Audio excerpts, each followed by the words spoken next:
عاشقی بر من پریشانت کنم، کم امارت کن که ویرانت کنم. گر 200 خانه کنی زنبوروار، چون مگس بی خان و بی مانت کنم.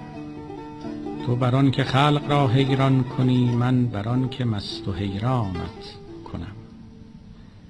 گر که قافی تو را چون آسیا، آرم اندر چرخ و گردانت کنم. ور تو افلاطون و لقمانی به علم، من به یک دیدار نادانت کنم. تو به دست من چو مرغی مرده ای، من صیادم دام مرغانت کنم.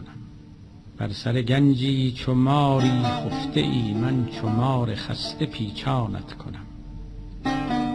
خواه دلیلی گو و خواهی خود مگو، در دلالت عین برهانت کنم. خواه گو لاحول و خواهی خود مگو، چون شهب لاحول شیطانت کنم. چند می باشی اسیر این و آن، گر برون آیی از این آنت کنم. ای صدف چون آمدی در بحر ما، چون صدفها گوهر افشانت کنم. بر گلویت تیغها را دست نیست، گر چو اسماعیل قربانت کنم. چون خلیلی هیچ از آتش مترس، من ز آتش 100 گلستانت کنم.